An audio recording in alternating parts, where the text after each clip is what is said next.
Hello and welcome back to the channel. It's a running joke that I always play the London, because despite being over 2,000 rated, I literally never learned any E4 theory. Today, I'm learning an opening that is the perfect inverse of the London system. My goal is to learn the King's Gambit in 24 hours, and then use it to beat a 2,000 rated opponent. Let's dive in. We'll start our mission on chessreps.com, where we can see we have 22 lines of theory to learn for this suspicious opening. When I actually choose the opening, it takes us to this page where we see the board and then a little blurb, which is going to guide us on what to play until we've seen all 22 lines of theory, all of which will stem from this absolutely gorgeous second move, pawn to f4. Let's blast through these first 22 lines. Don't blink or you'll miss it. Okay, I just finished looking at all 22 lines, and it's pretty much exactly what you would expect. You play a pretty dubious move on the second turn, so the rest of the lines are very sharp. There's a couple of tactical ideas, but if you get perfect play by your opponent, your king might end up doing some funny maneuvers like in this very last position. On the bright side, not a lot of games will go this way, because again, it does require perfect play by the opponent, and most gambits kind of rely on the fact that the opponent hasn't seen this gambit all that often and may not be very familiar with it. So overall, from my perspective, I'm pretty excited about playing this opening because I do consider myself generally an aggressive player. Even though I am a London player, I do play for like knight to e5 ideas and then ravaging kingside attacks. So this is a little bit up my alley. It's just not the most comfortable opening in the world. The next thing I have to do is practice all of the lines because thus far I've only been exposed to them, so I'm vaguely familiar. Let's go ahead and practice them to perfection. It's going to take me to this board. I'm going to make a move. It's going to respond with something that I've already seen, and I'm going to reply with the line that I believe I have learned. If I get something wrong, it will correct me and guide me in the right direction. Let's blast through these.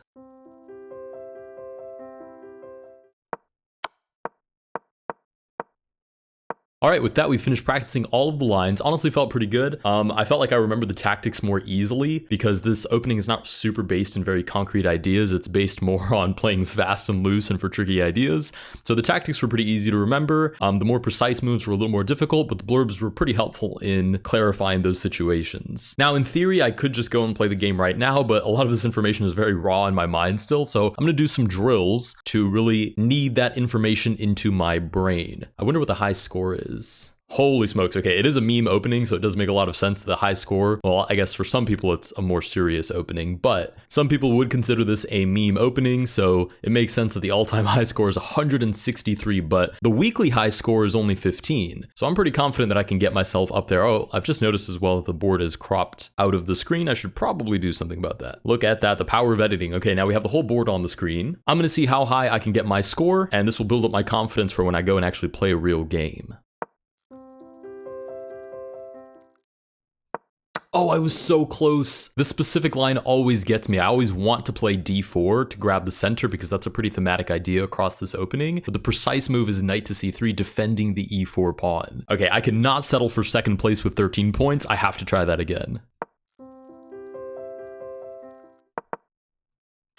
All right, we've officially tied for first place. For good measure, I'm going to give myself an extra maybe 3 lines to secure that first place. All right, with that, we have a high score of 19. I invite anybody who wants to try to knock me off the leaderboard to do your best. The leaderboard does reset in 3 days, so that's how much time you have to learn the King's Gambit and knock me off, if you so please. The last thing I'm going to do before I actually go and play a real game is change my mode and play in the arena, which basically means I play against a bot and it plays relatively human moves that may or may not be exactly the theory that I learned, and at the end I can see whether or not the evaluation bar was or was not in my favor. Based off that, I either gain or lose elo. So we'll start with e4, f4, knight to f3. So far this is all theory. Queen to e7 is not a theory move, but knight to c3 is pretty thematic in terms of defending the e4 square, so I'm going to play that. We get knight to c6. Grabbing the center is also a very strong theme in this opening. You want to attack that f4 pawn. That was the whole point of luring it away, is to grab the center. So we'll play d4 as well, which was the best move. Very nice. We get knight to f6, targeting e4 now. We can probably just play bishop d3 and defend it. e5 also seems pretty reasonable. I'm just going to play bishop to d3. It's probably a little too passive. We get knight to g4. I'm not really sure where that knight thinks it's going, but I'm just going to capture on f4, which was in fact the best move. We get pawn to d6. Now, you should probably just be thinking about castling, so I'm going to just castle short side. and we get bishop to e6, which walks directly into a fork. And I like this because even if you know from learning the opening, for example, that rook to e1, looking at the king and the queen is the thematic idea, if you see a tactic on the board, you should be able to pounce at it. So we'll play d5, forking those two pieces, the knight jumps out of the way, but we grab the bishop, and after queen takes back, I guess we're pretty much just looking at simplifying here. So a3 is probably the lazy solution, and I honestly have nothing against that. We'll just play a3, and we do get that trade. Nice. With that, we look over to the right, and you'll see that the eval was +4 in our favor. Okay, with that, I think we're ready to take it into the public rating pool. All right, we get e4, e5, f4, knight to c6 is not one of the moves that we learned, but no need to panic. We'll play knight to f3. Oh, and d6, they're just gonna play this rock solid. Okay, we're gonna make the thematic moves, which are bishop to e5, pinning the knight. Castling early is of course a good idea in general. We get knight to f6, we'll boot the bishop.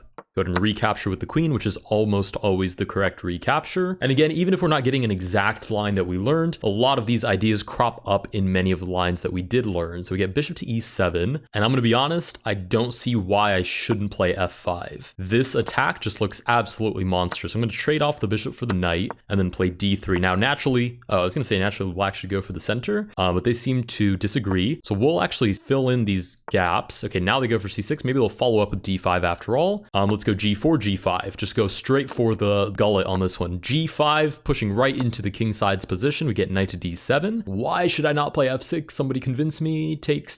Because it's a free pawn. Understood. I am convinced. What else can we do here? We can play king to h1, looking for rook g1, and then f6 or g6 or any number of exciting attacking moves.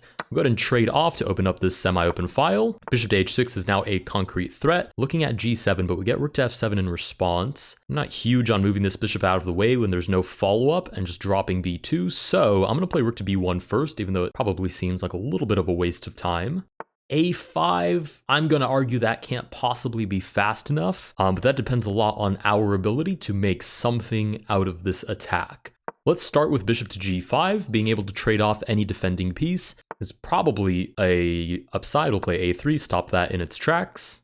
And we get rook to b8. Okay, h4, h5, h6 honestly pains me a little bit because it feels very slow, but as long as black doesn't have a counterattack, I don't see why it wouldn't work. Okay, h6, they stop us as we have stopped them. Is sacrificing too much to ask for? Possibly not, but it's definitely unnecessary, so we'll just move the bishop back for now, and I'd rather keep an eye on these defensive pieces, again, so I can trade them off when the time is right. Queen to a5 means what? If I play rook to g6, will they sack? That would actually be quite exciting, but I think I'm just gonna reroute the knight.